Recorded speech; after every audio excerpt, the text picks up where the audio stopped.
نحمد و نصلی علی رسول الکریم اما بعد فاعوذ باللہ من الشیطان الرجیم بسم اللہ الرحمن الرحیم۔ آج ہم سورہ نساء کی آیت نمبر 32 سے شروع کریں گے، لیسن نمبر 6 سورہ نساء۔ اعوذ باللہ من الشیطان الرجیم بسم اللہ الرحمن الرحیم۔ وَلَا تَتَمَنَّوْا مَا فَضَّلَ اللَّهُ بِهِ بَعْضَكُمْ عَلَى بَعْضٍ لِلرِّجَالِ نَصِيبٌ مِّمَّا اكْتَسَبُوا وَلِلنِّسَاءِ نَصِيبٌ مِّمَّا اكْتَسَبْنَ وَاسْأَلُوا اللَّهَ مِن فَضْلِهِ إِنَّ اللَّهَ كَانَ بِكُلِّ شَيْءٍ عَلِيمًا۔ اور اس چیز کی آرزو نہ کرو جس کے باعث اللہ تعالیٰ نے تم میں سے بعض کو بعض پر بزرگی دی ہے۔ مردوں کا اس میں سے حصہ ہے جو انہوں نے کمایا، اور عورتوں کے لیے اس میں سے حصہ ہے جو انہوں نے کمایا، اور اللہ تعالیٰ سے اس کا فضل مانگو، یقیناً اللہ ہر چیز کا جاننے والا ہے۔ سب سے پہلے ہم یہ دیکھتے ہیں کہ پیچھے سے کیا تعلق ہے اس آیت کا، ٹھیک ہے؟ پیچھے سے ہمیں معلوم ہے کہ اللہ سبحانہ تعالیٰ نے بہت سے اصلاحی احکامات دیے جو معاشرے کی اصلاح کے لیے ضروری تھے۔ اس میں عورتوں کے حقوق کی بھی بات کافی کی گئی۔ تو پھر آیت نمبر 29 میں اللہ تعالیٰ نے فرمایا کہ ایمان والو آپس میں ایک دوسرے کے مال ناحق طریقے سے مت کھاؤ، اور قتل کے لیے بھی اسی طرح منع کیا۔ تو یہ جو حکم ہے کہ مال نہ کھاؤ ایک دوسرے کے، اور ایک دوسرے کی جان کی حفاظت کرو، تو یہ انسان کب مال اور جان کا خطرہ کب ہو جاتا ہے؟ جب کوئی ناحق کسی کے جان کیوں لینا چاہتا ہے، کسی کا مال کیوں لینا چاہتا ہے، کہ اس کے دل میں حسد ہوتا ہے۔ اللہ نے اس شخص کو نعمت دی ہوئی ہوتی ہے جو اس کے پاس نہیں ہوتی، تو وہ اس نعمت کو غلط طریقے سے حاصل کرنے کے لیے دوسرے کی نعمت کو چھین لیتا ہے۔ یہاں پر آج کی آیت میں اللہ سبحانہ تعالیٰ نے اس گناہ کا دروازہ بند کرنے کے لیے کہ حسد پیدا ہی نہ ہو، اگر تم قرآن کی تعلیمات پر عمل کرو تو حسد دل میں پیدا ہی نہیں ہوگا، اور حسد نہیں ہوگا تو یہ حسد جو ہے وہ ایسے گناہوں کی جڑ ہے کہ انسان دوسرے کے مال اور جان کو ناحق طریقے سے نقصان پہنچاتا ہے۔ اور اس آیت میں اور دوسرا فائدہ یہ بھی ہے کہ چونکہ عورتوں کے بہت سے سارے حقوق بتائے گئے، پیچھے وراثت کے حقوق بتائے کہ وارث کے حقوق بتائے، تو اب بعض دفعہ عورت اور مرد کے درمیان جو معاملات ہوتے ہیں، شوہر اور بیوی کے جو معاملات ہوتے ہیں، ان میں بھی ایک حسد اور ایک ناشکرا پن آ جاتا ہے کہ فلاں کو اگر اللہ نے ایک کو فضیلت دی ہے کسی کام میں، اس کا درجہ بڑا کیا ہے، تو کہیں جیسے مثال کے طور پر قرآن میں مردوں کا ایک درجہ بڑا رکھا ہے، سورہ بقرہ میں بھی اللہ تعالیٰ نے فرمایا کہ مردوں کو ایک درجہ بلند دیا ہے عورتوں سے، تو اب عورتوں کے اندر بھی حسد نہ آئے کہ کیوں اللہ نے مردوں کے ساتھ یہ فیور کیا اور ہم کو نہیں کیا، یا ہم کو اللہ تعالیٰ نے فضیلت میں کمی کر دی ہمارے۔ تو اس کے بھی ساتھ ساتھ چونکہ یہ یعنی کہ حسد بھی اسی، اور ناشکری، اللہ کی تقسیم پر ناراضی ہونا، یہ ساری چیزیں جو ہے وہ حسد کا باعث بنتی ہے، اور جس کی وجہ سے خرابیاں پیدا ہوتی ہے۔ تو اس کی بھی اصلاح ہوئی ہے اس آیت میں۔ اب ہم انشاءاللہ اس آیت پر غور و فکر کرتے ہیں۔ اس آیت کو یا جو شان نزول ہے اس میں بھی ایک حدیث بیان کی جاتی ہے کہ حضرت ام سلمہ رضی اللہ عنہ نے عرض کیا کہ مرد جہاد میں حصہ لیتے ہیں اور شہادت پاتے ہیں، اور ہم عورتیں اس فضیلت کے کاموں سے محروم رہ جاتے ہیں۔ پھر ہمارا میراث میں بھی مردوں سے آدھا حصہ ہے، یعنی حضرت ام سلمہ آپ صلی اللہ علیہ وسلم کی زوجہ تھی، اور وہ اس چیز کو سمجھنا چاہ رہی تھی کہ مرد کو اللہ تعالیٰ نے کیا عورت سے بلند رکھا ہے کہ مردوں کا وراثت میں بھی زیادہ حصہ ہے، مردوں کو ایسے کام کرنے کی بھی اجازت، جہاد وغیرہ کے احکامات مردوں کے لیے ہے، جمعے کی نماز، جماعت کی نماز، تو جن کے کاموں سے مردوں کو بہت زیادہ اجر و ثواب مل جاتا ہے عورتوں کے مقابلے میں، تو یہ کیوں ایسی تقسیم کیوں ہے، ان کو سمجھنا تھا. تو اللہ تعالیٰ نے یہ آیت نازل فرمائی، ٹھیک ہے، کہ وَلَا تَتَمَنَّوْا مَا فَضَّلَ اللَّهُ بِهِ بَعْضَكُمْ عَلَى بَعْضٍ، کہ اللہ سبحانہ تعالیٰ نے اگر بعض کو بعض پر کچھ بزرگی دیے تو تم اس کی تمنا نہ کرو. اب اس آیت کو ہم اچھی طرح سمجھتے ہیں انشاءاللہ. ولا اور نہ، تتمنو جو ہے یہ اصل میں تھا تتمنون، اوکے، لا آنے کی وجہ سے نون ہٹ گیا، کہ تم تمنا نہ کرو. تمنا کیا چیز ہوتی ہے؟ تمنا کا جو معنی ہے وہ یہ ہے کہ کسی بے حقیقت چیز کے تصور کرنا انسان کو، یعنی جو اس چیز کی خواہش دل میں رکھنا، اس چیز کو حاصل کرنے کی خواہش دل میں رکھنا جو کہ پوری ہونے والی نہیں ہے، ٹھیک ہے. اب بیکار جو حوث نہ کرو، بلکہ اس چیز، یعنی تمنا جو ہے اس کے معنی میں ہی چھپا ہوا ہے کہ یہ خواہش تم رکھو مت، کیونکہ یہ پوری ہونے والی خواہش نہیں ہے. نہ پوری ہونے والی بے حقیقت خواہشات کو دل میں رکھنا، یہ تمنا کرنا ہے، ٹھیک ہے. تو تمنا سے منع کیا. اب تمنا سے منع کیا، آگے چلتے ہم. وَلَا تَتَمَنَّوْا، تم بے حقیقت چیزوں کی جو پورے ہونے والی خواہشات نہیں ہیں ان کی خواہش مت کرو، ان کی تمنا دل میں مت رکھو. ماں جو فضل اللہ، فضیلت دی ہے اللہ نے، بھی ساتھ اس کے، بعضکم تم میں سے بعض کو، علی بعض بعض پر. اب دیکھیں اللہ کی فضیلت، ہم دیکھتے ہیں کہ اسلام میں اللہ تعالیٰ نے کچھ چیزوں کو، کچھ مقامات کو، کچھ کاموں کو فضیلت دی ہے دوسروں کے مقابلے میں. جیسے بیت اللہ کو فضیلت ہے، جو تمام دوسری مسجدوں میں بیت اللہ کو زیادہ فضیلت حاصل ہے. تو اسی طرح اللہ تعالیٰ انبیاء کو فضیلت دیتا ہے عام لوگوں پر. اب یہ اللہ کی تقسیم ہوتی ہے، اللہ ان کو چنتا ہے. اسی طرح اللہ سبحانہ تعالیٰ کسی بندے کو ایسے گھر میں، کسی بچے کو ایسے گھر میں پیدا کرتا ہے کہ وہ اعلیٰ نسب خاندان ہے، صدیوں سے ان کے اندر، ان کے خاندان میں عزت اور پیسہ اور شہرت اور اچھا نام چلا آ رہا ہے. اب ایک بچہ اس میں پیدا ہوتا ہے، نیچرلی اس کی زندگی بنسبت اس بچے کے نسبت ڈیفرنٹ ہوگی جو کہ ایک فقیر کے گھر میں پیدا ہوا. اب اس میں دونوں بچوں کا کیا تھا؟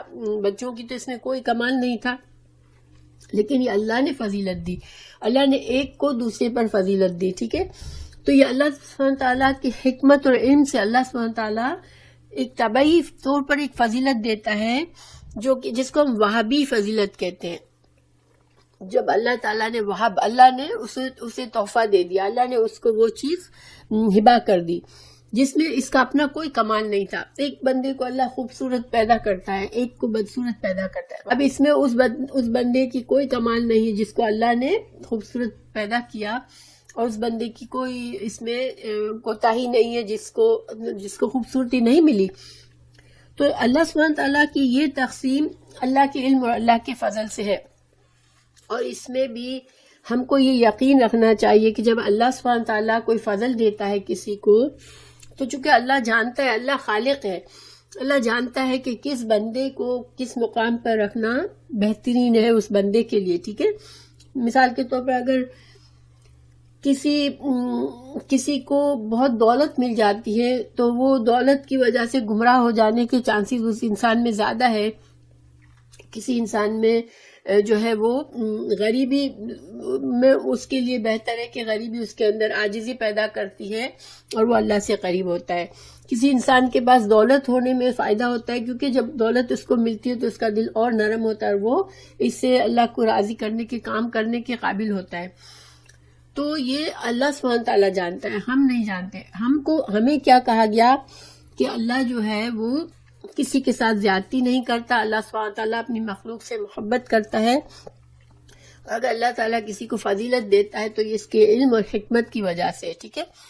جیسے حضرت یوسف علیہ السلام کو اللہ تعالیٰ نے ان کے بھائیوں پر فضیلت دی تھی تو بھائی جو ہے وہ حسد میں مبتلا ہو گئے، اور پھر اس حسد کی وجہ سے انہوں نے اتنا بڑا کرائم کیا کہ اس بھائی کو جا کے کنویں میں ڈال دیا، اور والد کو بھی ساری زندگی کا غم دیا، اور حضرت اپنے بھائی کو بھی بہت سی مشکلات سے گزرنا پڑا، ان کے بھائی کو بھی اللہ نے ان کو بچایا، اور اللہ نے ان کو پھر شان دی، جب آخر میں جا کے ان بھائیوں کو احساس ہوا کہ واقعی اللہ نے تم کو فضیلت دی ہے۔ جس وقت ان کو پتا چلا کہ حضرت یوسف علیہ السلام ہی وہ بادشاہ ہے جو ہم کو غلہ دے رہا ہے، تو ان کے منہ سے بے اختیار نکلا کہ واقعی اللہ نے تم کو فضیلت دی ہے، تو ہم غلط تھے کہ ہم نے بچپن میں تم سے حسد کیا۔ تو ایک تو طبعی ہے فضیلت کہ اللہ خود دیتا ہے، اس میں بندے کا کوئی ہاتھ نہیں ہوتا، لیکن ایک اور فضیلت ہوتی ہے جو کسبی فضیلت ہوتی ہے، تو اس کا آگے ذکر آ رہا ہے۔ کسب کیا ہوتا ہے؟ کمائی کرنا، یعنی انسان کوئی کام جدوجہد سے حاصل کرتا ہے، اپنی محنت سے کوشش سے حاصل کرتا ہے، اس کو کسب کہتے ہیں۔ جب انسان ایک جاب کرتا ہے اور جاب کے بعد اس کو جو تنخواہ ملتی ہے اس کو کسب کہتے ہیں، گویا کہ اس جاب کے پیسے حاصل کرنے کے لیے اس آدمی نے محنت کی۔ تو اسی طرح جس اجر ثواب کو حاصل کرنے کے لیے ہم محنت کرتے ہیں، جس مرتبے کو پانے کے لیے ہم محنت کرتے ہیں، اس کو کسب کہتے ہیں۔ جیسے محنت کر کر کے علم حاصل کرنا، کسی نے بہت محنت سے علم حاصل کیا، پھر بڑا رتبہ اسے ملا، ایک عالم بنا، تو یہ کیا تھا؟ یہ اس کی کسب تھی، اور اس عالم بننے کے بعد اس نے جو اپنے علم سے نیک کام کیے، دوسروں کو فائدہ پہنچایا، یہ اس کے لیے اجر و ثواب، اس میں اس کا کسب شامل تھا، اس کی محنت شامل تھی، ٹھیک ہے؟ تو یہ دو طرح کی فضیلت ہے، یہ بھی اللہ ہی کی فضیلت ہے، ظاہر ہے اللہ کی مرضی کے بغیر تو کچھ بھی نہیں ہوتا۔ تو اللہ سبحانہ تعالیٰ نے اس بندے نے محنت کی، اللہ نے اسے اچھا مقام دیا، ایک عالم بنایا اور عزت دی، اور اس کو دنیا اور آخرت کی بھلائی نصیب کری اس محنت اور اس رتبے کی وجہ سے۔ تو یہ بھی اللہ کا فضل ہی تھا، مگر یہ فضل کیسا تھا؟ یہ کسبی فضل تھا کہ اس بندے نے محنت کی، اس نے ارادہ کیا اور محنت کی۔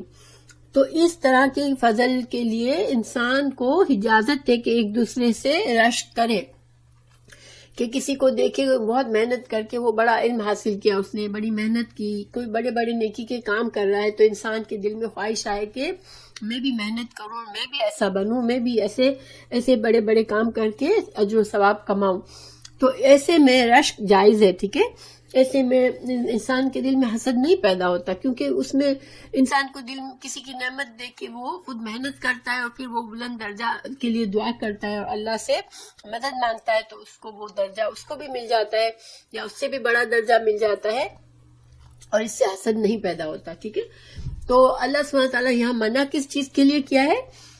جو اللہ کی طرف سے فضیلت وہب کی گئی، جو تحفہ دیا گیا، وہ اللہ کے علم و حکمت سے تھا۔ تم اس فضیلت کے بارے میں تم جو ہو وہ تمنا نہ کرو، تم اپنے دل میں کمی نہ محسوس کرو کہ کیوں اس کو ملی اور مجھے نہیں ملی، ٹھیک ہے؟ دو طرح کی فضیلت ہوتی ہے، ایک کسبی اور ایک وہابی۔ یہاں پر جو منع کیا گیا ہے وہ کون سی ہے؟ کہ جو وہابی ہے، اللہ نے اپنے فضل سے کسی کو، اپنے علم سے کسی کو قدرتی طبعی فضیلت دی ہے، تو تم اس کے لیے دل میں اپنے تمنا نہ کرو، فضول خواہشات مت رکھو کہ مجھے بھی ایسا مل جائے۔ پھر اللہ سبحانہ تعالیٰ نے ایک جو طریقہ فرمایا، بعضکم علی بعض، اللہ سبحانہ تعالیٰ یہ بھی فرما رہ سکتے تھے کہ جس کی بھی جب میں کسی کو فضیلت دوں تو تم اس کے لیے تمنا نہ کرو، لیکن اللہ تعالیٰ نے ساتھ ساتھ ایک سمجھانے کا پہلو فرمایا کہ تم جو ہو ایک دوسرے میں سے ہو، یعنی کہ یہاں پر یہ اشارہ ملتا ہے کہ اللہ سبحانہ تعالیٰ کی نزدیک مخلوق جو ہے وہ ساری مخلوق اللہ ہی کی مخلوق ہے، اللہ تعالیٰ کسی مخلوق کے ساتھ زیادتی نہیں کرتا۔ تو جب اللہ تعالیٰ کسی کو فضیلت دیتا ہے تو وہ اللہ تعالیٰ کا علم اور حکمت کی وجہ سے ہوتی ہے، ورنہ تو تم سب کے سب اللہ کے نزدیک تم ایک ہی ہو۔ بعضکم علی بعض، تم بعد میں سے بعض، یعنی تم اگر عورت ہو، مرد ہو، کوئی بھی ہو، جانے الگ سے اللہ نے فضیلت کچھ دیے، بٹ تم سب کے سب انسان ہو اور اللہ کی مخلوق ہو، اور اللہ تعالیٰ اپنی مخلوق سے محبت کرتا ہے۔ پھر اللہ تعالیٰ نے اب جو ہے جواب دیا مرد اور عورت کے فرق کا، للرجال، مردوں کے لیے نصیب، ایک حصہ ہے، مما، اس میں سے جو اکتسبوا، انہوں نے کمایا، وللنساء، اور عورتوں کے لیے نصیب، ایک حصہ ہے، مما اکتسبن، جو انہوں نے کمایا. یہ بات جو ہے یہ اب یہاں پر فضیلت کون سی آ گئی؟ دیکھیں اللہ تعالیٰ نے پہلے تو بتا دیا کہ اللہ فضیلت دے گا لوگوں کو ایک دوسرے پر، مگر اب اللہ تعالیٰ فرما رہے ہیں کہ جو کسب، یہاں پر کسب کا وقت، کسب کا لفظ استعمال ہوا ہے، مکتس، کسب، کمایا، یعنی کہ جو انسان چاہے وہ مرد ہو یا عورت اگر کوئی محنت کرتا ہے اللہ کی رضا کے لیے، نیک اعمال کے لیے محنت کرتا ہے اور پھر اجر کماتا ہے، اس میں اللہ تعالیٰ کوئی فرق نہیں کرتا. اللہ تعالیٰ اگر ایک مرد نے نیک کام کیا، وہی نیک کام عورت نے کیا، اللہ تعالیٰ دونوں کو برابر کا اجر دے گا. یہ نہیں کہ اب عورت جو ہے وہ اس کو آدھا حصہ ملے گا اجر کا. کسب میں دونوں برابر ہیں، ٹھیک ہے، محنت کے اجر میں دونوں برابر. محنت کا اجر و ثواب اللہ کو رضا کرنے کے لیے جو بھی محنت کرے گا اس کو اس کی محنت کے حساب سے ملے گا، چاہے وہ مرد ہو یا عورت، اس میں کوئی فرق نہیں رکھا اللہ تعالیٰ نے. اب یہاں پر سورہ متففین کی ایک آیت ہے کہ وفی ذالک فلیتنافس المتنافسون، کہ یہ چیز وہ ہے، یعنی کہ اللہ کی رضا حاصل کرنے کی جو کوشش ہے یہ وہ چیز ہے جس میں تم جنت حاصل کرنے کے لیے، اللہ کی رضا حاصل کرنے کے لیے ایک دوسرے سے جو تم زیادہ آگے بڑھنے کی کوشش کرنا چاہتے ہو تو اس میں کرو. یعنی کہ جو اللہ نے طبعی طور پر کسی کو فضیلت دے دی کہ اس کو امیر گھر میں پیدا کیا، اعلیٰ نسب بنایا، خوبصورت بنایا، عقل مند بنایا، اور تم کو تھوڑی کمی ہوئی، اس میں تم تمنا نہ کرو. تم تمنا کس میں کرو؟ تمنا کا لفظ پھر یہاں نہیں آئے گا، پھر اس میں آئے گا کہ تم تنافس کرو. تنافس کیا ہے؟ فلیتنافس، کہ ایک دوسرے سے سبقت لینے کی کوشش کرو. یعنی نیکیوں کے کام میں بے شک تم ایک دوسرے سے سبقت کرنے کی کوشش کر سکتے ہو، بلکہ یہ پسندیدہ ہے. حدیث میں بھی ہے کہ اسلام میں دو طرح حسد جائز نہیں ہے، سوائے اس کے کہ انسان ایسے شخص سے، ایسے انسان سے رشک کرے جس کو اللہ نے قرآن کا علم دیا اور وہ دن رات اس سے خود بھی سیکھتا ہے اور دوسروں کو بھی سکھاتا ہے، خود بھی عمل کرتا ہے اور دوسروں کو بھی ترغیب دیتا ہے. تو ویسے آدمی کو دیکھ کے تمہارے دل میں خواہش آنی چاہیے کہ نہیں مجھے بھی اللہ مجھے بھی ایسا بنا، اور اس کے لیے کوشش کی ضرورت ہوتی ہے، ٹھیک ہے. تو اللہ تعالیٰ نے فرمایا کہ ان چیزوں میں بے شک تم فضیلت کسی کی دیکھو جس میں اس نے محنت کر کے اللہ نے پھر اسے اس کی محنت کے اس میں اس کو اجر دیا ہے اور اس کو بڑا رتبہ دیا ہے اور وہ نیکی کے کاموں میں بہت بڑا ہوا ہے. تو ایسے آدمی سے تم بے شک تم اس سے مقابلہ کرنے کی کوشش کرو، اس سے تنافس کرو، اس کے طرح تم محنت کر کے اس کی طرح بننے کی کوشش کرو.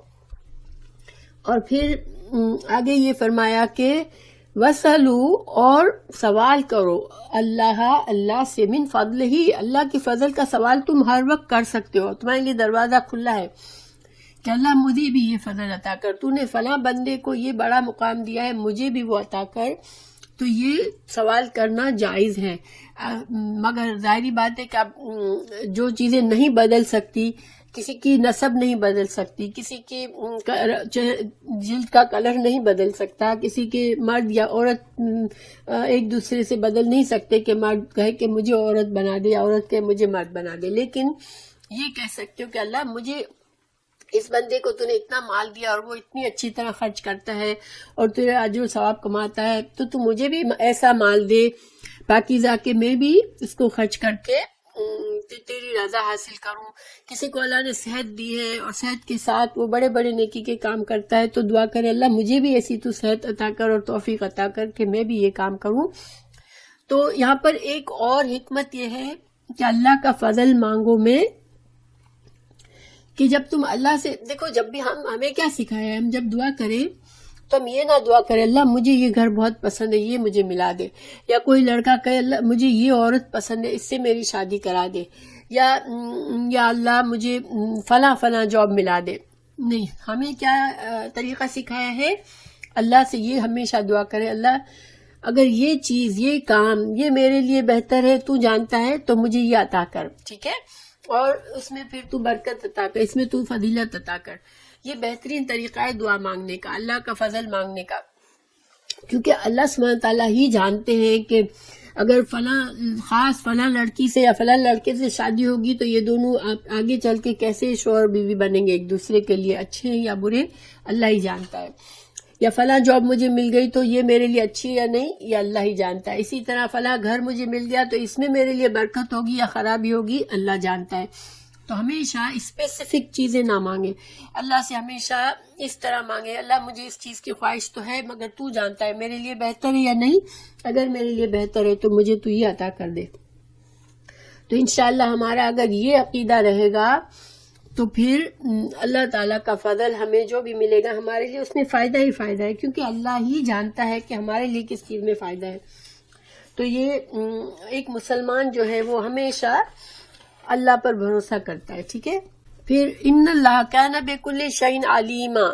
اب اللہ تعالیٰ نے پھر سے اس بات پر توجہ دلائی کہ تم یہ یقین رکھو کہ اللہ کا ان ہر چیز پر محیط ہے، تو اللہ جانتا ہے تمہارے لیے کیا بہتر ہے. تو تم اللہ سے ہمیشہ اس طرح دعا مانگو. ٹھیک. وَلِكُلِّ اور ہر ایک کے لیے جعلنا ہم نے بنائے موالیا وارث، ہم نے ہر ایک کے لیے وارث بنائے،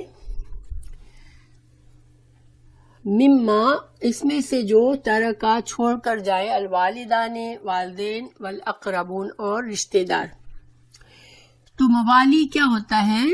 لفظ موالی کے کچھ معنی ہے. ولی کا مطلب وارث بھی ہوتا ہے. ٹھیک ہے. اور ولی کے اور بھی معنی ہوتے ہیں. لفظ ولی جو ہے وہ اس کے کافی معنی ہوتے ہیں، اور اس کے جو ترجمہ ہوگا وہ وقت کے لحاظ سے ہوگا کہ کہاں استعمال ہوا ہے. تو اس میں عصبات، اس میں وارث بھی آتے ہیں، اور وارث میں بھی عصبہ ایک کس کو کہا جاتا ہے کہ اللہ تعالیٰ نے وراثت کے حصے تقسیم کیے ہیں کہ فلاں کا اتنا حصہ، فلاں کا اتنا حصہ، فلاں کا اتنا حصہ. پھر جب حصے بٹ جانے کے بعد جو مال بچتا ہے وہ اس مرد کو جاتا ہے جو قریب ترین مرد ہوتا ہے. جیسے کہ باپ اگر مر گیا تو باپ کا قریب ترین اس کا بیٹا ہوتا ہے، تو اس کے جو حصے، بیوی کا حصہ مل گیا، بیٹی کا حصہ مل گیا، ماں کا حصہ مل گیا، باپ کا مل گیا، تو بچا ہوا مال کون لے گا؟ بیٹا لے گا. بیٹا عصبہ کہلاتا ہے. عصبہ وہ ہوتا ہے جو جس کا سارا مال وہ لے جاتا ہے، فکس حصوں کے بعد جو بھی بچا ہوا مال ہوتا ہے وہ لے جاتا ہے. ٹھیک ہے. تو موالی اس کو بھی کہتے ہیں، عصبہ کو بھی کہتے ہیں. اور اس میں عام معنی میں دوست، محافظ، آقا، مالک، یہ سارے معنی آتے ہیں. ٹھیک ہے. تو یہاں پر جو ہے یہ وارث کے معنی میں آیا ہے. ٹھیک ہے. کہ اللہ تعالیٰ نے فرمایا کہ ہم نے بنائے ہیں وارث اس میں سے جو چھوڑ کر جائے والدین اور اقربون. تو یہ اللہ تعالیٰ نے چونکہ سورہ نساء میں اللہ تعالیٰ نے پہلے ہمیں وراثت کے قانون بتا دیا، ہم نے اس کو تفصیل سے پڑھا بھی ہے کہ کس کا کتنا حصہ ہے. اب یہاں پر دوبارہ یہ بات لا کر اللہ تعالیٰ نے اس بات کو کنفرم کر دیا کہ اللہ سبحانہ تعالیٰ چونکہ علم رکھتا ہے، تو اللہ تعالیٰ جو ہے وہ جو اللہ نے حصے مقرر کیے ہیں اب وہی جو حصے جو ہیں اس پر تم اکتفا کرو. یعنی اللہ سبحانہ تعالیٰ نے وراثت کے جو قانون تم کو دے دیے اب اسی پر عمل کرو گے. تو اس آیت کے بارے میں دو رائے ہیں کہ ایک کہتے ہیں کہ یہ آیت منسوخ ہو گئی ہے، کیونکہ اس سے مطلب یہ تھا جب وراثت کے قانون آنے سے پہلے اللہ تعالیٰ نے جب ہجرت کر کے مسلمان مدینہ گئے تو مہاجرین کو انصار کا وارث بھی بنایا تھا. یعنی جو اخوات قائم کیے گئے تھے، اخوت قائم کی گئی تھی کہ ایک مہاجر کو ایک انصار کا بھائی بنا دیا گیا تھا، تو اب وہ ایک دوسرے کے وارث بھی بن گئے تھے اس قانون کے تحت. تو اب چونکہ جب وراثت کے باقاعدہ قانون اللہ نے نازل فرمایا تو اس میں اللہ تعالیٰ نے خونی رشتوں کو ہی وراثت کا حصہ ان کے لیے دیا. تو یہ مہاجر اور انصار کی جو ایک دوسرے کے وارث بننے کا قانون تھا وہ منسوخ ہو گیا. تو اس لیے اللہ تعالیٰ نے، یعنی بعض علماء کہتے ہیں یہ آیت منسوخ ہے. ٹھیک ہے. لیکن دوسری رائے یہ ہے کہ یہ آیت منسوخ نہیں ہے. اللہ تعالیٰ نے ایک مسلمان کو اجازت دی کہ اپنے مال کا 1/3 تک میکسیمم 1/3 حصہ وہ اپنی مرضی سے کسی کو تقسیم کر سکتا ہے، اور باقی جو 2/3 ہوگا وہ اس کے وارثوں میں جو اللہ نے اسے مقرر کیے اس طرح سے ڈیوائیڈ ہوگا. تو یہ جو 1/3 ہے اس میں کنڈیشن یہ ہوتی ہے کہ اس میں سے جو جن کو اللہ نے فکس حصے رکھے ہیں ان کو کچھ نہیں ملے گا. یہ ان لوگوں کو دے سکتا ہے انسان، جیسے اس کے کوئی ایسے دور کے رشتہ دار ہیں جو کہ اس کے ڈائریکٹ وارث تو نہیں بن رہے لیکن وہ ان کی ہمیشہ سے مدد کرتا آیا ہے، تو اب وہ ان کو کچھ ان کے لیے رکھنا چاہتا ہے. مثال کے طور پر جو نواسا نواسی ہوتے ہیں وہ وارث نہیں ہوتے، ٹھیک ہے، ان کا اللہ تعالیٰ نے کوئی حصہ نہیں رکھا ورثے میں. ہاں پوتا پوتی کا رکھا ہے، تو اگر جیسے بیٹا نہ ہو تو پوتا پوتی خود بخود وارث بن جاتے ہیں اگر کہ اس کے ایک ہی بیٹا ہو تو. لیکن ایک ہی بیٹی ہو اگر وہ نہ رہے تو اس کے بچے ڈائریکٹ وارث نہیں بنتے. اب ایک نانا ہے، وہ سوچتا ہے میری بیٹی بھی نہیں ہے اور اس کے بچے ہیں، تو اب وہ کیا کرے کہ وہ اس وقت 1/3 میں سے وہ ان اپنے نواسی کا حصہ کچھ رکھ سکتا ہے. تو یہاں پر اس آیت میں یہ مطلب ہے کہ اللہ تعالیٰ نے جو تم کو 1/3 کے لیے جو جگہ دی ہے کہ 1/3 تک تم اپنی مرضی سے اپنے مال کی وصیت کر سکتے ہو، تو اس میں جس کا تم حصہ رکھو اس کو پھر دیا جائے گا، ٹھیک ہے، یہ مطلب ہے. تو آئی ہوپ کہ یہ آیت سمجھ میں آ گئی ہوگی آپ لوگوں کے. یہ کلیئر ہے نا اس کا جو میں نے سمجھایا، اس میں کوئی کنفیوژن تو نہیں ہے کہ آیت کے دو معنی ہیں، دو طرح سے اس کو سمجھا گیا ہے. کچھ نے کہا یہ منسوخ ہو گئی کیونکہ یہ وراثت کے اللہ نے جو قانون بھیجا اس سے پہلے لوگوں نے اپنی کسی سے پکی دوستی ہوتی تھی اس کو بھی وارث بنا لیتے تھے کہ میں مر جاؤں تو میرا مال تم کو ملے گا، یا مہاجر اور انصار ایک دوسرے کے وارث بنتے تھے. تو ان سب کو اللہ نے منسوخ کر دیا. لیکن یہاں پر دوسرا مطلب یہ ہے اس آیت کا کہ نہیں، یہ منسوخ آیت نہیں ہے، یہ اس مال کے لیے ہے کہ اس مال میں جو مرنے والے نے اپنے 1/3 تک کسی کا حصہ مقرر کیا ہے تو تم اس کے لیے اس کو دینا جائز ہے، ٹھیک ہے، اس کو دینا ضروری ہے. تو انشاءاللہ اب آگے بڑھتے ہیں. والذین عقدت، وہ لوگ جنہوں نے گرہ باندھی، ایمانکم، اپنے دائیں ہاتھوں میں، فاتوہم، تو بس دو ان کو، نصیبہم، ان کا حصہ. تو یہ اسی سے تعلق ہے. یہ جو ہے نا اوپر کا تو ایک تنبیہ تھی صرف کہ اللہ تعالیٰ نے وراثت کے قانون مقرر کر دیے. اب اس آیت کا ٹکڑا یہ جو ہے اس کی تفسیر میں غلطی سے اس میں کر گئی کہ تم نے اگر کوئی وعدہ کیا ہے کسی کو تو اس کو پھر اس کا حصہ ملے گا.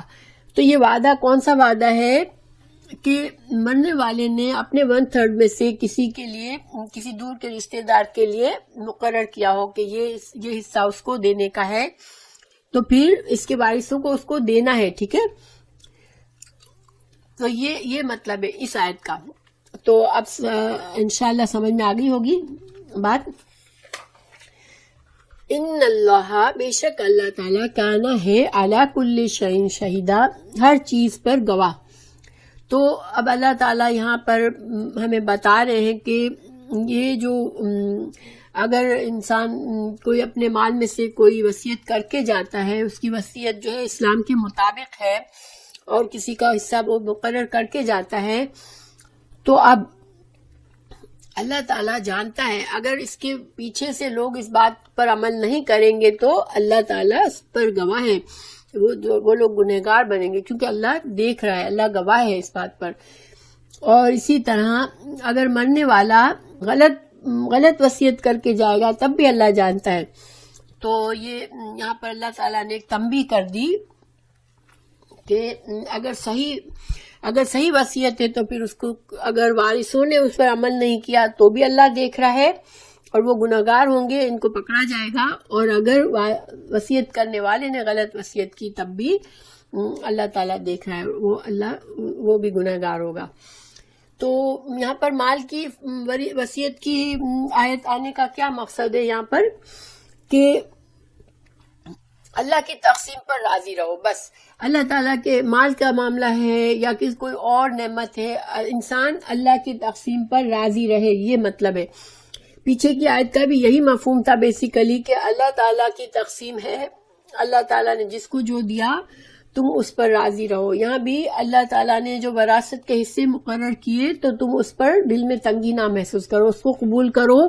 اور وصیت کرنے والے نے، مرنے والے نے اگر اپنے 1/3 مال کی وصیت کی ہے کسی کے لیے تو پھر وارث بعد میں یہ نہ سوچو ہمارے باپ کا مال ہم اس کو کیوں دیں، اب وہ تو چلا گیا، ہم اس مال کو بھی خود رکھ لے. ایسا نہ کرو. اللہ نے جو تقسیم اللہ نے تم کو بتائی ہے اس پر راضی رہو اور اس کے مطابق کرو، کیونکہ اللہ تم کو دیکھ رہا ہے. ٹھیک ہے، تو انشاءاللہ یہ آیت اب واضح ہو گئی ہوگی. الرجال، مرد، قوامون، مرد قوام ہیں، علی النساء، عورتوں پر، بما، بوجہ اس کے، فضل اللہ، فضیلت دی ہے اللہ نے، بعضہم، ان میں سے بعض کو، علی بعض، بعض پر، وبما، اور بوجہ اس کے، انفقوا، انہوں نے خرچ کیا، من اموالہم، اپنے مالوں میں سے. ٹھیک ہے، اب یہاں پر یہ ایک اہم حکم آ گیا، چونکہ پیچھے ہمیں اللہ تعالیٰ نے نصیحت فرمائی کہ تم جو ہو اللہ کی تقسیم پر راضی رہو. تو اللہ کی تقسیم پر راضی رہنے میں پھر اب یہ بھی آ جاتا ہے کہ اللہ نے ایک خاندان میں شوہر اور بیوی گھر چلا رہے ہیں، تو جس طرح ہر ریاست میں ہر کوئی کمپنی ہے، کوئی ریاست ہے، کوئی اجتماعی کام کہیں ہو رہا ہے، اجتماعی لیونگ ہے، اس میں ایک جو ہے سردار کی، ایک بڑے کی ضرورت ہوتی ہے. ٹھیک ہے، اگر کوئی ملک ہے جس میں کوئی بڑا نہیں ہے، یا کوئی معاشرہ ہے جس میں کوئی انصاف کرنے والا بڑا نہیں ہے جس کی بات مانی جائے، تو وہاں پر پھر فساد ہوتا ہے. اسی طرح ایک شوہر اور بیوی جو گھر بناتے ہیں وہ خاندان کی جڑ ہوتی ہے، ایک نئے خاندان کی جڑ ہے، وہ اس سے نیا خاندان بنے گا. تو اس خاندان کے لیے بھی مرد کو اللہ نے ایک قوام بنایا، سربراہ بنایا، کیونکہ بغیر سربراہ کے ایسا ہی ہے جیسے کشتی میں کوئی بھی کیپٹن نہیں ہے، کشتی جا رہی ہے اور ہر انسان اپنی مرضی میں چلے گا اور کوئی کیپٹن نہیں ہے جو ان کو گائیڈ کرے، تو وہ کشتی پھر طوفان آیا تو اس میں سروائیو نہیں کر سکے گی. ٹھیک ہے، کیونکہ مشکل حالات میں، مشکل موقعوں پر ایک کو اتھارٹی ہونا ضروری ہے تاکہ اختلافات میں گھر نہ ٹوٹ جائے. کہ اگر عورت کو معلوم ہے کہ یہ بڑے بڑے معاملات میں میرے شوہر کا فیصلہ آخری فیصلہ ہوگا کیونکہ اللہ نے اسے اجازت دی ہے، تو پھر اگر مرد بھی اللہ سے ڈرنے والا ہوگا تو وہ اللہ کے قانون کے مطابق فیصلہ کرے گا، اور عورت کو پھر اس کو قبول کرنا ہوگا تاکہ گھر میں ڈسٹرکشن اور تباہی اور بدمزگی نہ آ جائے. تو اللہ نے قوام بنایا مرد کو. قوام، لفظ قوام کا جو معنی ہے نا، اس میں کیا ہے؟ نگران، حفاظت کرنے والا، سرپرست، ضروریات کے خیال رکھنے والا، محافظ، کوئی کسی قسم کا خطرہ ہے، کچھ ہے تو حفاظت کرنے والا، مسئلے بگاڑ ہو رہا ہے گھر میں تو اس کی اصلاح کرنے والا، برتر کہ اب اس کا فیصلہ فائنل ہوگا، بڑے معاملات میں اس کا فیصلہ فائنل ہوگا. تو یہ سارے معنی قوام میں ہے. ٹھیک ہے، تو مرد کو اللہ تعالیٰ نے قوام کا درجہ دیا ہے. تو اسی طرح کسی بھی ادارے میں کے معاملات کے درست حالت میں چلانے کے لیے ایک نگہبان، ایک محافظ کی ضرورت ہوتی ہے جو ہر چیز پر ذمہ داری کی نظر رکھتا ہے کہ سب چیزیں صحیح جا رہی ہے. تو یہ مقام اللہ نے مرد کو دیا ہے. پھر اللہ تعالیٰ نے 2 وجوہات بتائی کہ کیوں مرد کو اللہ نے چنا ہے. ٹھیک ہے، نمبر 1 وجہ، بما فضل اللہ بعضهم علی بعض، کہ جیسے پیچھے اللہ نے سمجھا دیا ہم کو کہ اللہ تعالیٰ نے کچھ لوگوں پر فضیلت دی ہے، کچھ جگہوں کو کچھ جگہوں پر فضیلت دی ہے. یہ اللہ کا ایک اپنا فیصلہ ہے، اس میں بندے کا کوئی دخل نہیں ہے. تو اللہ تعالیٰ اپنی علم اور اپنے حکمت سے یہ فیصلے کرتا ہے. تو چونکہ اللہ نے مرد اور عورت کو بنایا تو اللہ نے اپنے علم اور حکمت سے یہ فیصلہ کیا ہے. نمبر 1 تو عورتوں کو بتا دیا گیا کہ کیوں، اگر کوئی عورت کہتی ہے کیوں مردوں کو قوام بنایا، تو پہلا جواب کیونکہ اللہ نے بنایا ہے مرد اور عورت کو، اللہ نے اپنے علم اور اپنے حکمت سے یہی مناسب سمجھا کہ مرد کو قوام بنائے، کیونکہ اس گھر کی یونٹ میں اس گھر کو چلانے کے لیے کسی ایک کو سربراہ بنانا ضروری تھا تو اللہ نے مرد کو چنا ہے، اور یہ اللہ کی تقسیم ہے، تو اس پر تم راضی ہو جاؤ، نمبر 1۔ نمبر 2، اللہ تعالیٰ نے ایک اور وجہ بھی بتائی تاکہ عورتوں کے دل میں کہیں سے یہ نہ شکایت رہ جائے کہ کیوں اللہ نے فضیلت دے دی اور ہمیں بتایا بھی نہیں کہ کیوں فضیلت دی ہے۔ تو اللہ تعالیٰ نے ایک اور وجہ بھی بتائی کہ کیوں فضیلت دی ہے مردوں کو، یہ وَبِمَا، اس کی وجہ سے جو انفقوا، کہ وہ خرچ کرتا ہے، وہ خرچ کیا، انہوں نے خرچ کیا، من سے، اموالہم، اپنے مال میں سے۔ کیونکہ اللہ تعالیٰ نے دوسری وجہ اس لیے بتائی کہ اللہ تعالیٰ نے مرد پر ذمہ داری ڈالی ہے کس چیز کی؟ بیوی کو مہر دینا، شادی کرتے وقت بیوی کے لیے اس کے اخراجات ادا کرنا، اس کے اچھی رہنے کی جگہ، اس کو کھلانا پلانا، کپڑے پہنانا، اس کی جائز تمام ضروریت کو پورا کرنے کے لیے مال کون خرچ کرے؟ مرد خرچ کرے، ٹھیک ہے۔ عورت پر ضروری نہیں کیا کہ وہ جائے اور کمائے اور وہ گھر کا خرچ چلائے۔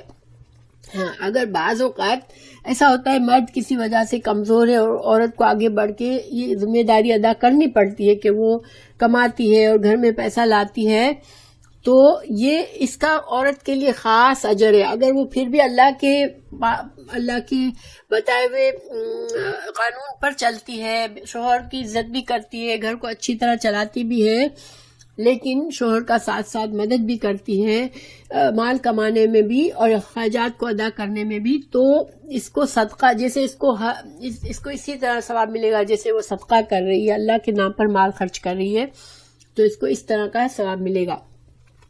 لیکن ورنہ مردوں پر ضروری ہے کہ وہ کمائے، وہ جا کے محنت کرے، کوشش کرے، رزق، اللہ کا رزق تلاش کرے، اور وہ اپنے بیوی بچوں کے ضروریات کو پورا کرے۔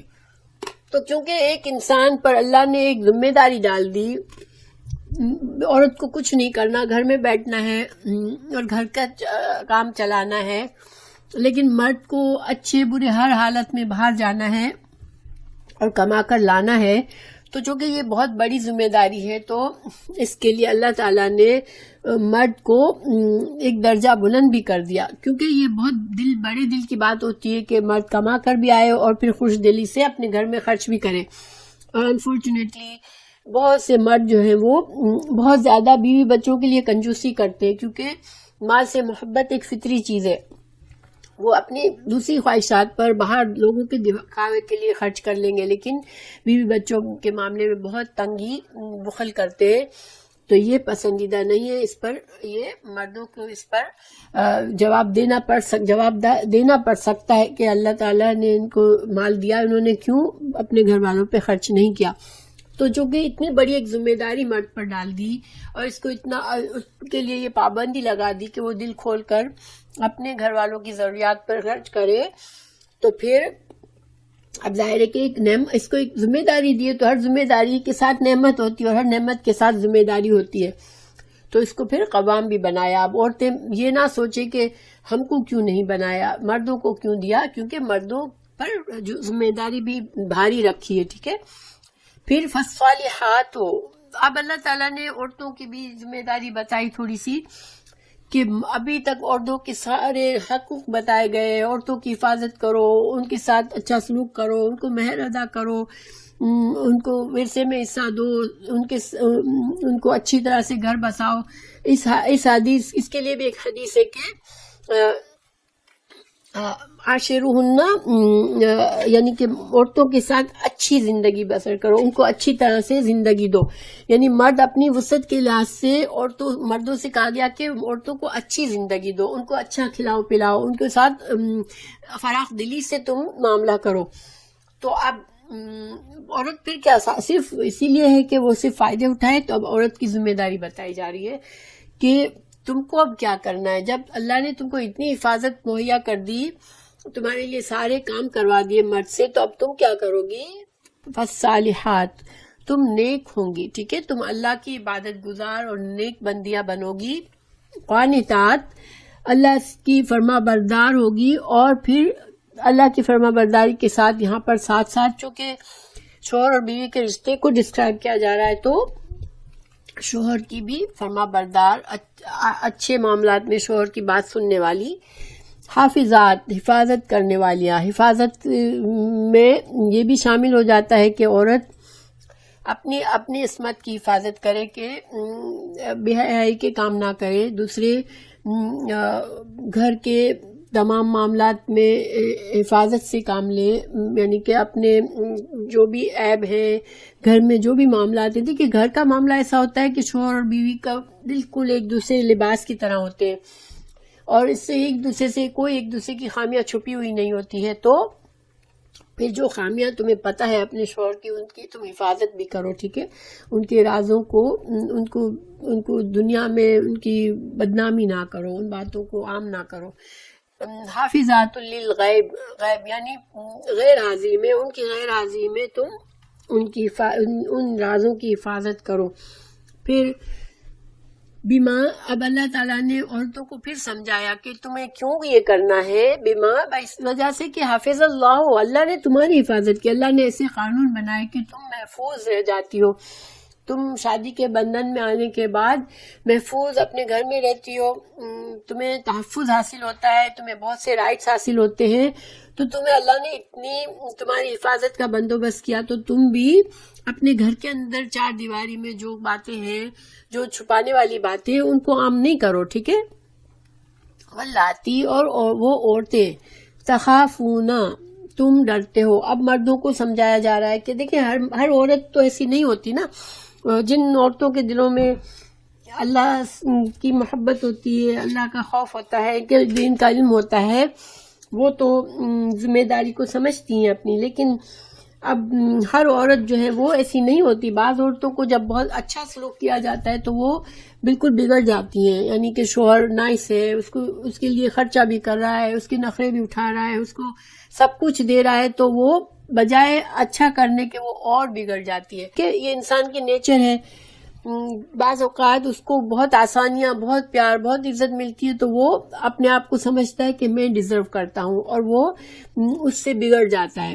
تو اب نہ یہاں پر عورتیں اگر بگڑ جائیں، اگر وہ سرکشی پر اتر جائیں، اگر وہ ایسی ہوں کہ مرد کی قوامیت کو قبول کرنے کو تیار نہیں ہے، ہر معاملے میں اپنی چلانے والی ہیں، ہر معاملے میں وہ اپنی منمانی کرنا چاہتی ہیں، اور جو اللہ نے جو ایک بیلنس رکھا ہے شوہر اور مرد کے درمیان، اس بیلنس کی ان کو کوئی قدر نہیں ہے، اور اس سے بہت زیادہ گھر میں بگاڑ آ رہا ہے، تو اب کیا کریں؟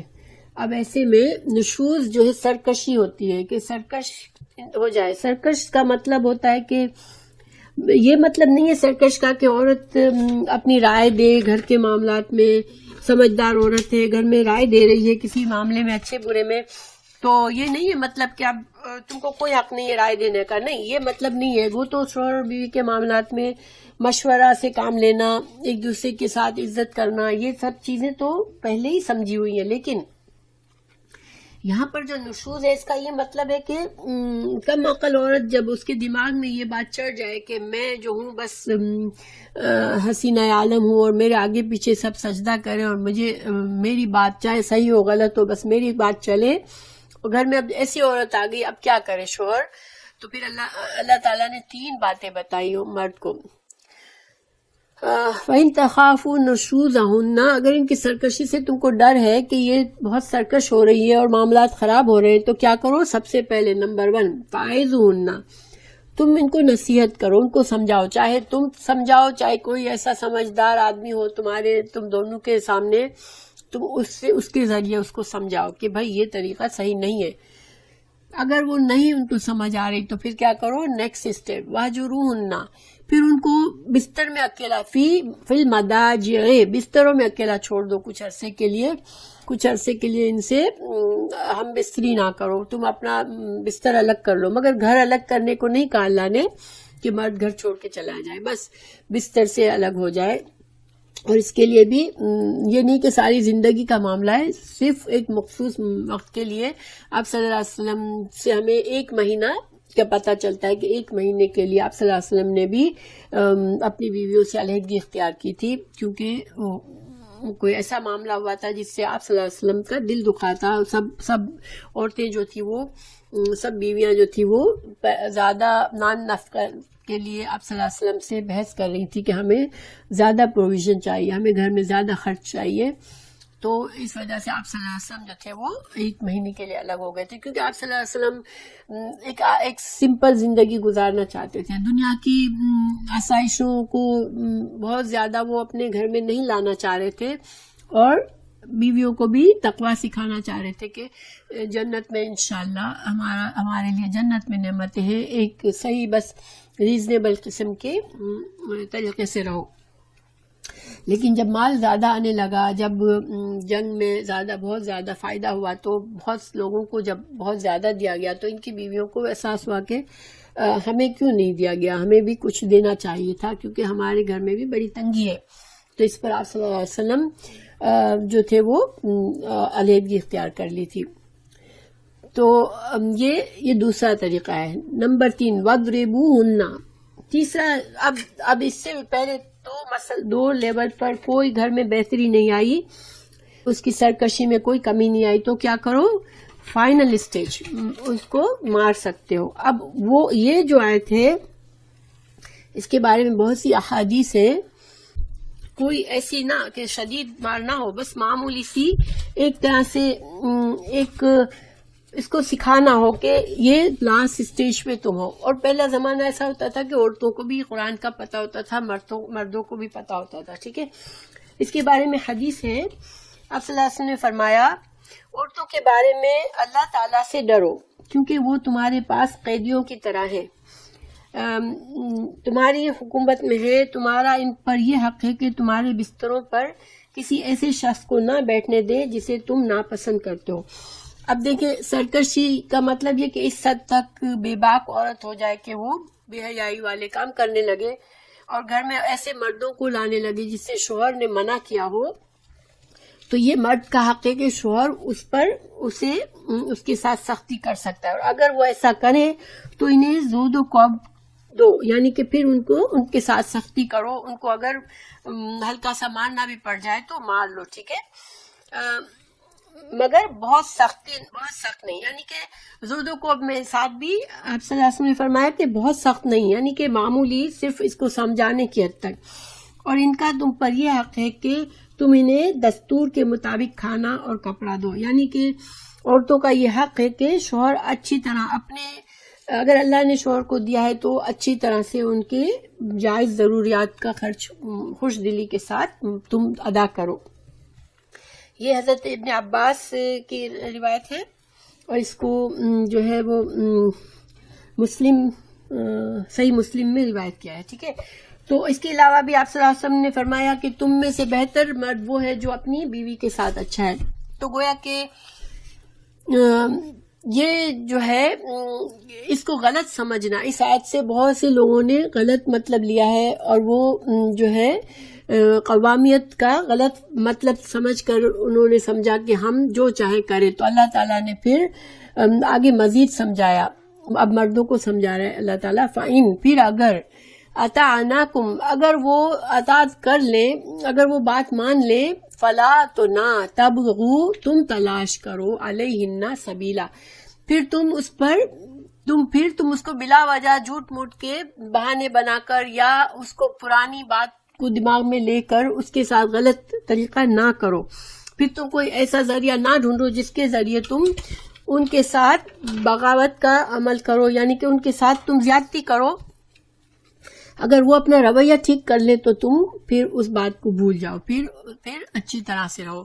ان اللہ, بے شک اللہ تعالیٰ, کانا ہے, علیاً, بلند, کبیرن, بہت بڑا.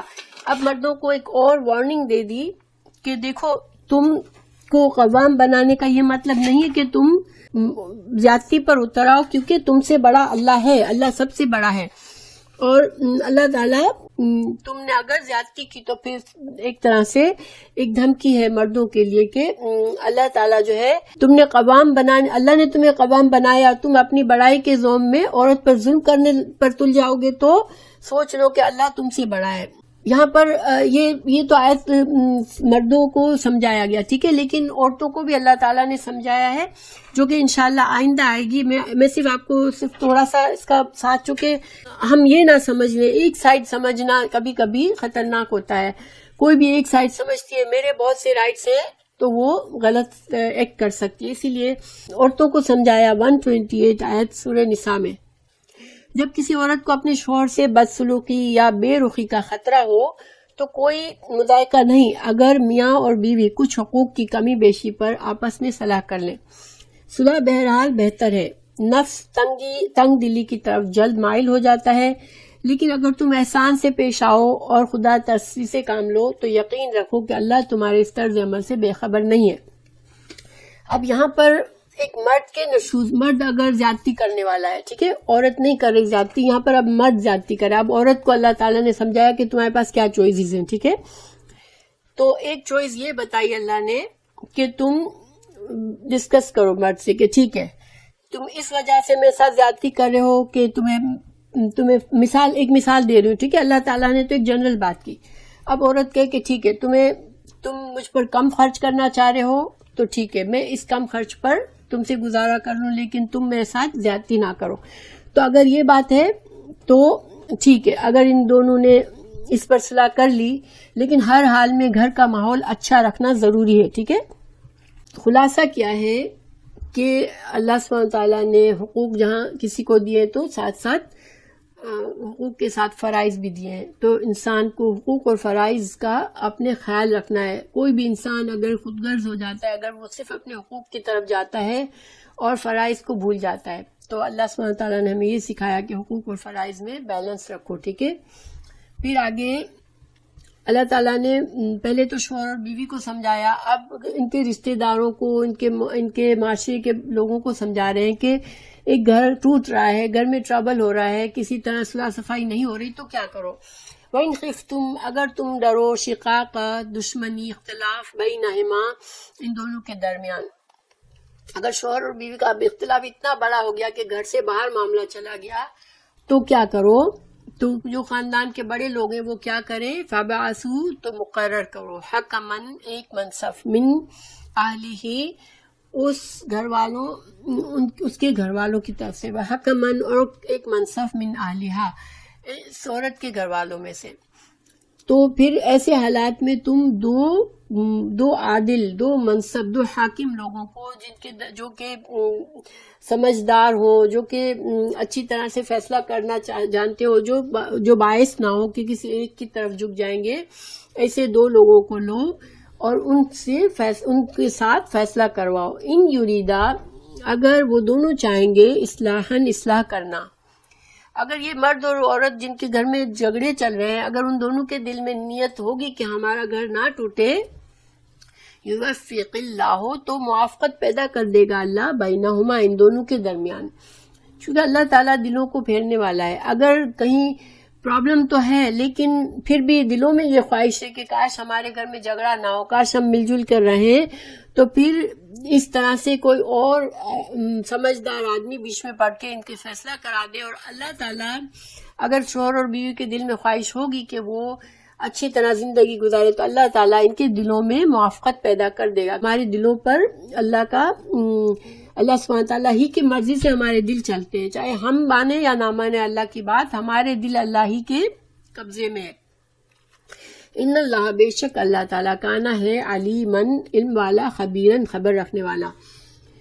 تو اللہ تعالیٰ آخر میں اللہ تعالیٰ نے سب کو تنبیہ کر دی کہ جو بھی اللہ کے احکامات ہیں، تم جو عمل کرتے ہو، جو زیادتی کرتے ہو، جو خیر کرتے ہو، اللہ سبحانہ تعالیٰ سب کچھ دیکھ رہا ہے۔ تو ہمیشہ اس اللہ کے ڈر کو دل میں رکھ کر معاملات کو فیر طریقے سے حل کرو۔ ان آیات میں گھریلو زندگی کے بہتری کے بہت سی باتیں تھیں، کیونکہ گھر جو ہے یہ اکائی ہے معاشرے کی۔ اگر گھر کے اندر سب کچھ ٹھیک ٹھاک رہے گا تو معاشرے کے اندر بھی انشاءاللہ، اس معاشرے کے اندر بھی سکون اور اطمینان، اور بچے اچھی طرح پرورش کریں گے، اور خوشحال گھرانہ جو ہوتا ہے وہ خوشحال معاشرے کا ذریعہ بنتا ہے۔ کیونکہ جہاں گھروں میں خرابی آ جاتی ہے، سب سے پہلے جہاں گھروں میں سکون نہیں رہتا وہاں پر معاشرہ بھی بے سکونی والا بن جاتا ہے. تو ایک بس مختصر سا خلاصہ بتا دیتی ہوں جو آج کے سبق کا، جو بہت اہم آیات تھی آج کی، اور اللہ تعالیٰ ہم سب کو غور کرنے والا بنائے. نمبر 1 ہم نے یہ سیکھا آیت 132 میں کہ اللہ تعالیٰ اپنے علم اور حکمت سے مختلف بندوں کو مختلف نعمتیں نوازتا ہے. ٹھیک ہے، مثلا کسی کو مرد بناتا ہے، کسی کو عورت بناتا ہے، کسی کو امیر بناتا ہے، کسی کو غریب، کسی کو خوبصورت، کسی کو بدصورت، کسی کو ذہین، کسی کو کم عقل. یہ تقسیم جو ہے، کسی کو اعلیٰ نسب، کسی کو کمتر نسب، یہ تقسیم طبعی تقسیم ہے. اور اللہ تعالیٰ نے کسی بندے کے لیے اگر اللہ نے کسی کو فضیلت دی ہے، یہ اللہ جانتا ہے. ٹھیک ہے، کہ اللہ نے کس کو کہاں رکھا ہے، کس کو کہاں پیدا کیا، اللہ نے کس کو کیا دیا طبعی طور پر. تو اس تقسیم میں بندوں کو کوئی اختیار بھی نہیں ہے، اور ان کو اللہ یہ چاہتا ہے تم سے کہ تم اللہ کی اس تقسیم پر راضی رہو. اگر ہمارے دل میں غلط خواہشات آتی ہیں کہ فلاں میں کیوں مرد نہیں ہوں، میں کیوں عورت نہیں ہوں، میں کیوں یہ نہیں ہوں، میں کیوں امیر نہیں ہوں، تو پھر کیا ہے، تم اللہ کی رضا میں راضی نہیں ہو. اور اللہ تعالیٰ یہ چاہتا ہے کہ تم اللہ کی تقسیم میں راضی رہو. اللہ کے فرما بردار بندے یقین رکھتے ہیں کہ اللہ تعالیٰ نے مجھے جہاں رکھا ہے وہ میرے لیے اسی میں بہتر ہے. ٹھیک ہے، ہمیں یہ توقل کرنا ہے. نمبر 2، چونکہ اللہ تعالیٰ کا علم اور حکمت سب سے بڑھ کر ہے. پھر اگر کوئی انسان اس طبعی تقسیم پر خوش نہیں ہوتا تو اس کے دل میں حسد پیدا ہو جاتی ہے. تو حسد جو ہے وہ بہت سی بیماریوں کی جڑ ہے. حسد ناشکری سے دل میں حسد اور جلن پیدا ہوتی ہے، اور انسان حسد میں جب آتا ہے تو پھر وہ کسی کے مال بھی چھینتا ہے، کسی کی جان بھی لیتا ہے، اور معاشرے میں خرابی کرتا ہے. حسد بہت بری بیماری ہے. اس سے بچنے کے لیے اللہ تعالیٰ نے ہمیں سمجھایا کہ اللہ کی رضا پر راضی رہو. نمبر 2، اللہ تعالیٰ نے ہمیں یہ بتایا کسبی فضیلتیں جو ہیں، جو کہ یہ فضیلتیں جو انسان اپنے ارادے اور محنت سے حاصل کرتا ہے، نیکیوں میں آگے بڑھنا، نفع بخش علم میں مسابقت کرنا، اچھے اخلاق میں بہتری کرنا، اور ساری چیزیں جو بھی ایسی ہیں جو کہ انسان اپنی محنت سے اپنے آپ کو امپروو کر سکتا ہے، اس میں ایک دوسرے سے نیکیوں میں آگے بڑھنے میں ایک دوسرے سے آگے بڑھنے کی کوشش کرنا یہ پسندیدہ ہے. کیونکہ اللہ تعالیٰ نے فرمایا سورہ مطففین میں کہ فَفِي ذَلِكَ فَلْيَتَنَافَسِ الْمُتَنَافِسُونَ، کہ ان چیزوں میں انسان کو چاہیے کہ وہ ایک دوسرے سے مقابلہ کرے نیکیوں میں بڑھنے میں. اللہ تعالیٰ نے آیت 34 میں ہمیں یہ سکھایا کہ اللہ تعالیٰ نے عورت کی بناوٹ کے لحاظ سے اس کو طبعی خصوصیات دی ہیں. عورت کی ذمہ داری کچھ خاص ذمہ داریاں ہیں جو جب شادی کے بندھن میں عورت کو کچھ خصوصیات دی جاتی ہیں، کچھ ذمہ داری دی جاتی ہے، کچھ حقوق دیے جاتے ہیں، وہ اس کی بناوٹ کی لحاظ سے ہے. امور خانہ داری، بچوں کی تربیت، گھر کے اندر رہتے ہوئے شوہر کے رازوں اور عصمت کی حفاظت، یہ ساری چیزیں کیا ہے، عورت کے اندر طبعی طور پر موجود ہے. ایک عورت جس طرح چھوٹے بچوں کی تربیت کرتی ہے، ان کی ضرورتوں کو سمجھتی ہے، گھر کا نظام چلاتی ہے، مرد کے اندر وہ یہ خوبیاں کم ہوتی ہے نسبتاً. ٹھیک ہے، عورت میں زیادہ ہوتی ہے. ہاں البتہ انڈیویجولس کی بات ہے، بعض مرد زیادہ سگڑ ہوتے ہیں عورتوں سے، یہ الگ بات ہے. ٹھیک ہے، بعض مردوں میں یعنی بعض عورتوں میں مردوں والی خصوصیات نمایاں ہوتی ہے، بعض عورتوں میں مردوں والی اور بعض مردوں میں عورتوں والی خصوصیات نمایاں ہوتی ہے. وہ گھر ڈیفرنٹ ہوتے ہیں، اس کو اس لحاظ سے چلتے ہیں تو کوئی بات نہیں، لیکن ایک جنرل جو قانون ہے وہی ہے کہ اللہ نے بنایا ہے. تو اللہ نے طبعی بناوٹ اور فطری لحاظ سے جو خاص ذمہ داریاں شوہر کو دی ہیں، اور کہ مرد جو ہے وہ معاش کماتا ہے، عورت کا مہر ادا کرتا ہے، نان نفقہ اور اس کی ضروریات کا اخراجات کا خیال کرتا ہے. اسی طرح ذمہ داریوں کے فرق کے مد نظر اللہ نے شوہر کو بیوی کے حقوق اور ایک دوسرے پر معین کیے، یعنی شوہر اور بیوی کے جو حقوق ہیں وہ ان کی بناوٹ کے لحاظ سے رکھے ہیں اللہ نے. اور پھر مرد کا قوام ہونا یہ عورت کی سر شان میں کمی نہیں ہے. ٹھیک ہے، بلکہ یہ عورتوں کی مصلحت اور فائدے کے لیے، عورتوں کا اس میں فائدہ ہے، اس کو عورتوں کو تحفظ کی ملتا ہے اس کے ذریعے. اور عورت بناوٹ کے لحاظ سے نازک صنف ہے تو اس کو مرد کے ذریعے تحفظ ملتا ہے، اسی لیے اللہ نے مرد کو قوام بنایا ہے. پھر اجتماعی نظام میں عقلاً اور فن دونوں کے تقاضوں کی سبب ایک سربراہ ہونا ضروری ہے. تو عورت کو خوش دلی سے اس قوامیت کو قبول کرنا چاہیے. ٹھیک ہے، پھر عورت اور مرد دونوں شریعت کی پابندیوں اور حدود کو مقرر ان کے دائرے کے اندر رہ کے اگر گھر کا نظام چلائیں گی تو وہ گھر بہترین گھر بنے گا. اور اگر کوئی ایک بھی ان میں سے من مانی اور حد درمی اور خود غرضی پر آ جائے گا تو گھر کا نظام خراب ہو جائے گا. شوہر اور بیوی کو اللہ تعالیٰ نے ایسا بتایا جیسے یہ دونوں جو ہے وہ ایک جسم کی طرح ہے. اگر شوہر سر ہے تو عورت جو ہے وہ جسم ہے. تو نہ سر جسم کے بغیر سروائیو کر سکتا ہے اور نہ جسم سر کے بغیر. تو اللہ تعالیٰ نے عورت اور مرد کو اس طرح سے ایک دوسرے کو کمپلیٹ کیا ہے. ٹھیک ہے، تو ہمیں یہ دھیان رکھنا چاہیے کہ اگر اللہ تعالیٰ جانتا ہے ہمیں اس نے بنایا ہے، تو اگر اللہ تعالیٰ نے ہمیں ایک دوسرے کو مکمل کرنے کے لیے تاکہ ہم ایک اچھی زندگی، خوشگوار زندگی حاصل کریں، تو اللہ کے قانون کے پابندی ہی سے حاصل ہوگی انشاءاللہ.